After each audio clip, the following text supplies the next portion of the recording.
canal! Tudo bem com você, meu bem? Vamos para mais uma aulinha de física. Eu sou a professora Elaine Leal, idealizadora do Ser Exatas. Estou aqui hoje com você para mais uma aulinha de física, resolvendo questões do Enem de cinemática aí, parte 2. Por que você colocou parte 2 aí, professora? Porque tem a parte 1 que eu já botei no canal para você assistir. Tem a parte 2, vai ter a parte 3, provavelmente vai ter a 4 e assim sucessivamente, porque cinemática é muito importante para a sua prova, ok? Aí você vai ver aqui no canal Ser Exatas todas as questões do Enem, certo? De todas as partes aí, dividida aí por disciplina. Então eu botei primeiro de cinemática, depois vou botar de eletrostática e assim sucessivamente, ok? Não esqueça de ficar ligado aí no canal, apertar o sininho aí, certo? Apertar aí o sininho das notificações para você sempre receber. Quando eu postar um vídeo, você ser o primeiro aí a receber, certo?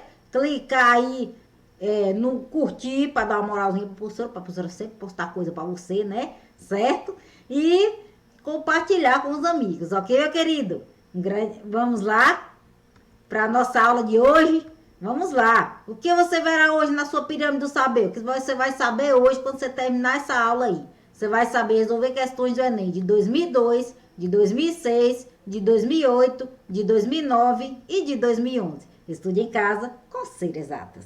Vamos lá? Primeira questão do Enem que eu quero falar com você é uma do Enem de 2002. Ó. A cidade de Quito e Singapura encontra-se próximas às linhas do Equador e em pontos diametralmente opostos no globo terrestre. Considerando o raio da Terra igual a 6.370 km, pode-se afirmar que um avião saindo de Quito, voando em média 800 km por hora, destacando as paradas de escala, chega a Singapura aproximadamente quanto? Letra A, em 16 horas, letra B, em 20 horas, letra C, em 25 horas, letra D, em 32 horas ou letra E, em 36 horas. Qual é a minha resposta aí, meu querido? Professora, eu não sei nem para onde vai essa questão. Eu sei que velocidade é distância sobre tempo. Só que ele me deu aí a velocidade, certo? Só que ele não me deu a distância. E agora? E agora, vamos ver. Ele tá aqui em Quito, ó. Quito fica de um lado e Singapura fica lá do outro lado, ó. Porque eles estão diametralmente opostos. Isso é o que significa diametralmente oposto, ok? Então, ele quer saber qual é o tempo que eu vou gastar de um lado para o outro. Sim, professora. Tudo bem, isso eu já entendi. Só não entendi como é que eu vou achar essa distância aí. Calma, meu querido. Primeira coisa que a gente vai fazer é tirar os dados. Vamos tirar os dados. Vamos lá. O que foi que ele me deu? Ele disse para mim que o raio da Terra é quanto? É 6.370 km. E que a velocidade é quanto? 800 km por hora. Não é isso? E ele quer saber quem é o tempo. Sim, professor, isso aí eu já entendi. Ele dá o raio, o tal do raio, ele dá a velocidade, só que ele não dá a distância, professor. Calma, meu querido. O fato das cidades estarem diametralmente opostos quer dizer que eu teria uma distância de meio comprimento de circunferência. Que diabo quer dizer meio comprimento de circunferência, como estou sabendo? Meio comprimento de diferença é assim, ó. A distância é 2πr dividido por 2, ok? Toda vez que ele te der uma distância de meio comprimento de circunferência, ou ele disser que está diametralmente oposto, você vai saber que a distância é 2πr sobre 2, ok? Agora você vai saber, que você viu aqui no canal da professora Elaine Leal, certo? Então aqui, ó, corta com esse 2, então a distância vai ficar π vezes r. Quem é pi e quem é r? Pi é 3,14, ó. E r? R ele me deu, é 6.370, que é o raio da Terra, certo? Multiplicando esses dois aí, eu acho que a distância é 20.000 quilômetros. 20.000 quilômetros. Essa é a minha distância. Muito bem. Agora ficou fácil, né?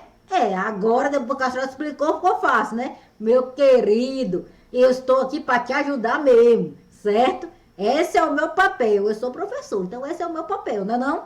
Então vamos lá. Como a viagem será realizada com velocidade constante, o que significa dizer? Significa dizer que velocidade média é distância dividido pelo tempo. Quem é a distância e quem é o tempo? O tempo eu não sei, é o que eu quero saber. A velocidade ele me deu e a distância eu acabei de achar. Pronto. Agora é só substituir os valores, ó. 800 é igual a 20.000 dividido pelo tempo. O que eu vou fazer agora? Vou pegar esse tempo que tá aqui, ó, passar para o outro lado e vou pegar esse 800 e passar para o outro lado dividindo, certo? Então fica assim, ó, o tempo é igual a 20.000 dividido por 800, certo?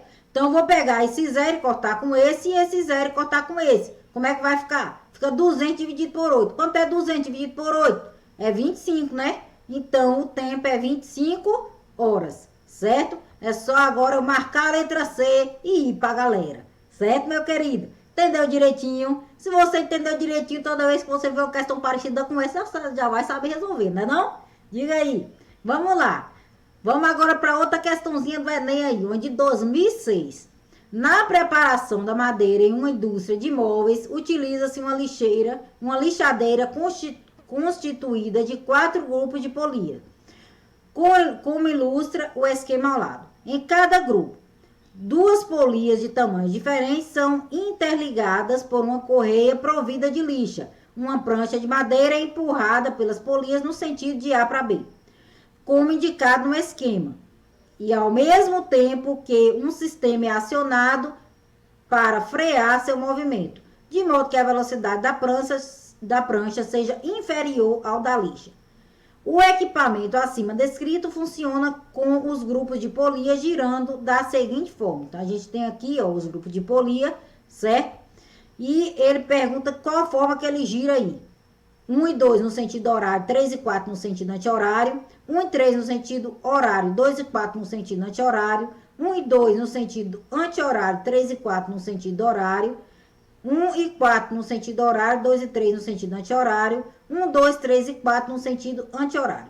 Repare aí que a gente tem uma prancha de madeira empurrando as polias, que essa prancha de madeira que vai no sentido A para B. Isso quer dizer o quê? Quer dizer que essas 2 polias estão no sentido e as outras 2 polias estão girando em outro sentido. Então, essas 2 aqui estão girando no sentido anti-horário e essas 2 aqui estão girando no sentido horário, certo? Então, ficou fácil agora, né? É só você marcar sua letra e ir pra galera, certo? Então, a resposta é a letra C, né? 1 e 2 no sentido anti-horário e 3 e 4 no sentido horário. Essa aí foi para você não zerar a sua prova. Tá vendo que questão massa? Questão simples mesmo, certo, meu querido? Simplesinha para você. A próxima aí é Enem 2008. O gráfico ao lado modela a distância percorrida em quilômetros por uma pessoa num certo período de tempo. A escala de tempo a ser adotada pelo eixo das abscissas depende da maneira como essa pessoa se desloca. Qual é a opção que apresenta a melhor associação entre o meio ou forma de locomoção e unidade de tempo, quando são percorridos 10 km? Então, eu tenho aqui ó, o gráfico que ele me deu, 10 km, e aqui eu tenho o tempo. Ó. Daqui até aqui eu tenho 0, aqui eu tenho 1 e aqui eu tenho 2. E aqui eu tenho o meu gráfico, certo? A reta aí subindo. Ok, meu querido? Então, ele diz carroça semana, carro dia, caminhada hora, bicicleta minuto, avião segundo, certo? Então, ele pergunta para você, qual é a opção que apresenta a melhor associação entre o meio ou forma de locomoção, unidade e tempo? Quando são percorrido 10 km. Primeiro eu quero fazer umas perguntinhas aí para você. Na letra E diz carroça semana. Eu quero perguntar para você. A carroça, ela leva 2 semanas para percorrer 10 km. Meu querido, nem se esse cavalo andasse, né? Não tem como não. Nem se o cavalo fosse muito lento, tinha como não. Essa carroça percorrer, entendeu? 10 km, 2 semanas, levar 2 semanas para percorrer 10 km. Impossível. Tem como não. Tem como conceber isso não. Isso é falso aí. Na letra B, ele diz, um carro leva 2 dias para percorrer 10 km. Pelo amor de Deus, né? Só se esse carro quebrar no meio da estrada e não tiver como andar. Porque não tem como não, meu querido. O carro levar 2 dias para percorrer 10 km. Isso é um absurdo. Na letra C, ele diz, a pessoa leva 2 horas para fazer uma caminhada. Isso é verdade? Sim. De 10 km? Sim. Perfeitamente. Essa é a minha resposta. Agora, na letra D, ele diz, uma bicicleta leva 2 minutos para percorrer uma distância de 10 km. Meu querido, só se essa bicicleta fosse um foguete, né? Não tem como não. Tem bicicleta foguete? Existe bicicleta foguete? Não existe não. Então, não tem como não. Agora na letra ele diz, um avião leva 2 segundos para percorrer 10 km. Meu querido, esse avião não foi feito ainda não, velho. Só se for feito mais lá pra frente. Que eu saiba, até agora não foi feito esse avião não, viu? Então a minha resposta aí é a letra C, ok? Vamos lá.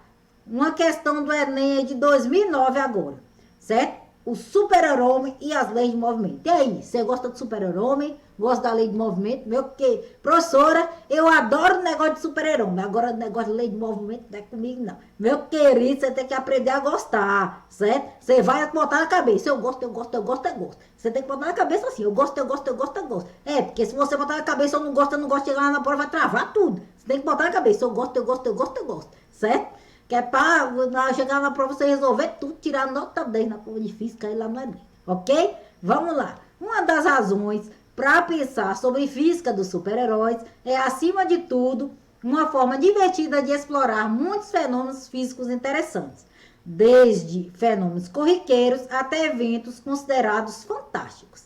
A figura seguinte mostra o super-homem lançando-se no espaço para chegar ao topo do prédio de altura H. Seria possível admitir que com seus superpoderes ele estaria voando com propulsão própria, mas considera que ele tenha dado um forte salto. Neste caso, sua velocidade final no ponto mais alto do salto deve ser 0. Caso contrário, ele continuaria subindo, sendo G a aceleração da gravidade.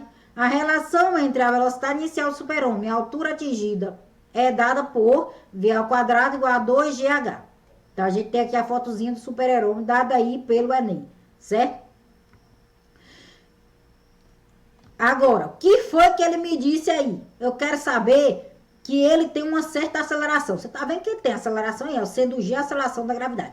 Toda vez que eu tiver aceleração em uma questão, eu tenho um movimento retilíneo uniformemente variável. Sempre que eu tiver aceleração em uma questão, eu tenho um movimento retilíneo uniformemente variável, certo?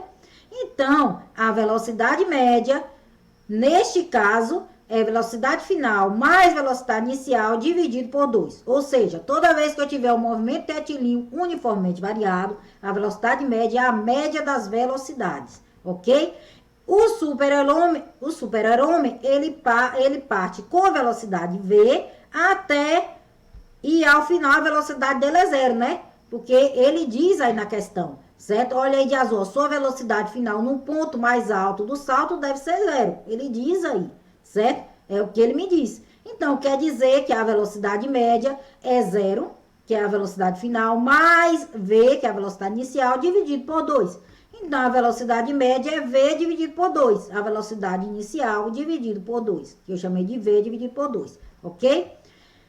Ele diz aqui lançando-se, ó. Tá vendo essa palavrinha mágica aí? Significa que eu tenho um lançamento oblíquo aí. Lançamento. Certo? Ele diz aí lançando-se. Significa que eu tenho aí um lançamento vertical para cima. Ok? Eu tenho um lançamento vertical para cima. Se eu tenho um lançamento vertical para cima, quer dizer que o tempo de subida é igual à velocidade dividido pela gravidade. Isso é que quer dizer.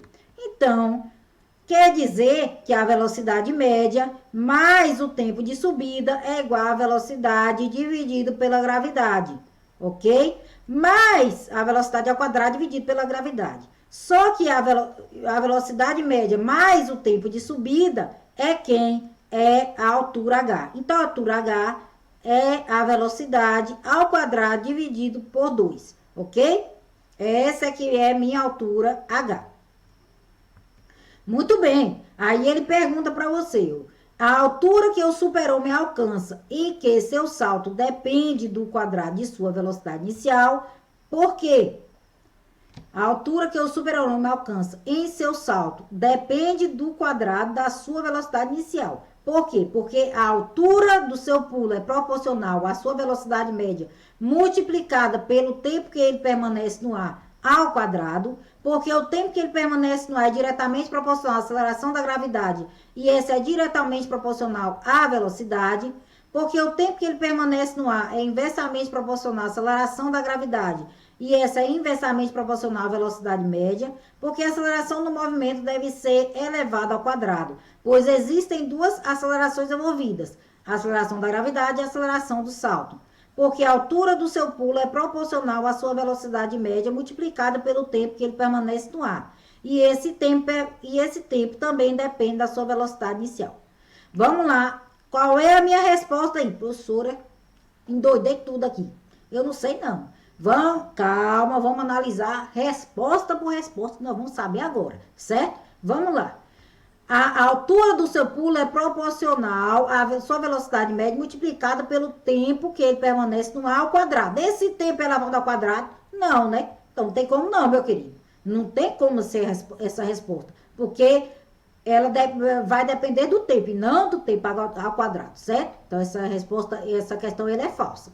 Na letra B, o tempo que ele permanece no ar é diretamente proporcional à aceleração da gravidade e esse é diretamente proporcional à velocidade. Não, meu querido. O tempo ele é inversamente proporcional à gravidade e não diretamente proporcional à gravidade, ok? A sua resposta aí é falsa. Essa questão aí é falsa. Vamos lá. Letra C. O tempo que ele permanece no ar é inversamente proporcional à aceleração da gravidade e esse é inversamente proporcional à velocidade média. Não, meu querido, não tem como. A gravidade independe da velocidade média aí, certo? A gravidade vai independer da velocidade média. Então, a resposta é falsa, certo? A aceleração do movimento deve ser elevada ao quadrado, pois existem duas acelerações envolvidas. Quem disse para você que existem duas acelerações envolvidas? Você não viu só uma aí, não? Só tem uma aceleração aí, meu querido.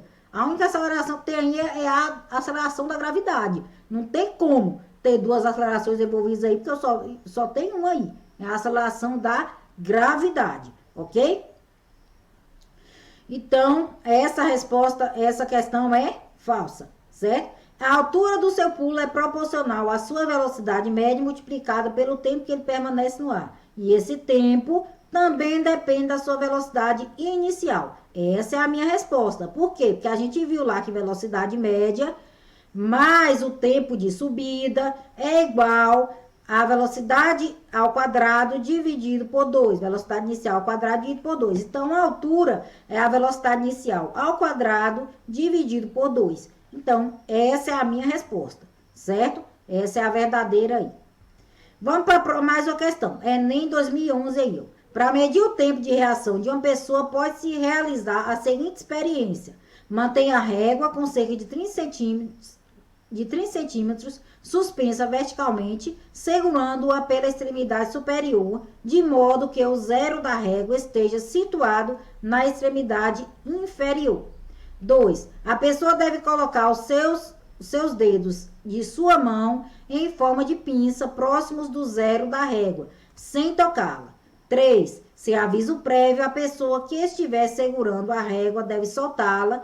A outra pessoa deve procurar segurá-la o mais rapidamente possível e observar a posição onde conseguiu segurar a régua, isto é, a distância que ela percorre durante a queda. O quadro seguinte mostra a posição de três pessoas que conseguiram segurar a régua e os respectivos tempos de reação. Então, a gente tem o quadro aqui, ó, da distância percorrida pela régua durante a queda e o tempo de reação de cada uma pessoa. Então, quando a distância foi 0,30 metros, o tempo foi 0,24 segundos. Quando a distância foi 0,15 metros, o tempo de reação foi 0,17 segundos. Quando a distância foi 0,10 metros, o tempo de reação foi 0,14 segundos. Então, você percebe que quanto maior é a distância, maior é o tempo de reação, ok? O que significa dizer? Significa dizer que eu tenho um movimento acelerado em queda livre aí.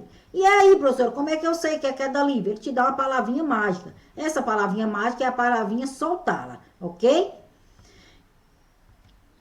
Essa palavrinha aí quer dizer que esse objeto está em queda livre. Aí ele diz aqui, a distância percorrida pela régua aumenta mais rapidamente que o tempo de reação, porque a energia mecânica da régua aumenta, o que faz cair mais rápido.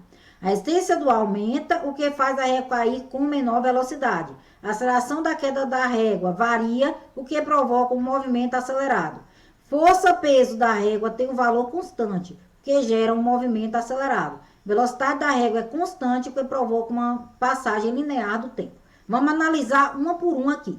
Primeiramente, A energia mecânica da régua aumenta, o que faz cair mais rápido. Meu querido, a gente tem aí uma queda livre. Se a gente tem uma queda livre, não tem como a energia mecânica da régua aumentar, não. Ela vai permanecer constante, ela vai se conservar. Ok, meu querido? Então, essa questão aí é falsa.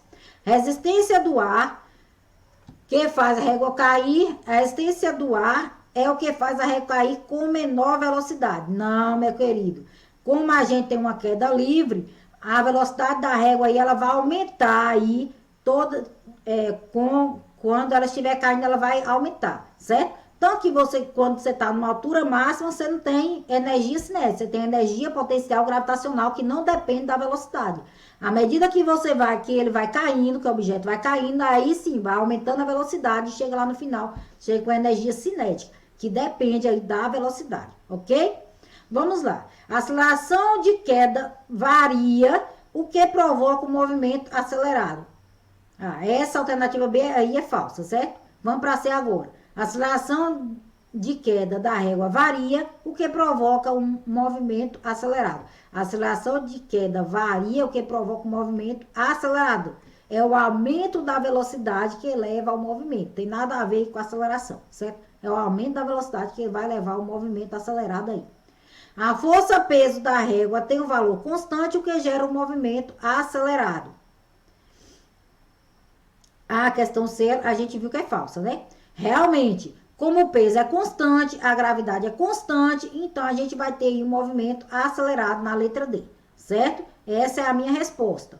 Na letra E, diz a velocidade da régua é constante, o que provoca uma passagem linear do tempo. Meu querido, não tem como a velocidade da régua ser constante, não. A gente acabou de ver que a velocidade da régua varia, né? Ela não vai aumentar no decorrer do tempo, então não tem como ela ser constante, não. Ok? Essa aí é falsa também. Chegamos ao final de mais uma aulinha, ok, meu querido? Espero que você tenha gostado dessa aula. Se você curtiu, se você gostou, aperte aí o sininho das notificações para você não perder mais nenhuma aula, certo? Não esqueça de dar um likezinho no vídeo da professora, certo? Para a professora sempre fazer aí aula para vocês, ok? Ficar feliz, fazer aula para vocês e compartilhar com os amigos, ok, meu querido? Se inscreva no canal e aperte o sininho para não ficar de fora de mais nenhuma novidade do Ser Exatas. Um grande abraço e até a próxima aula.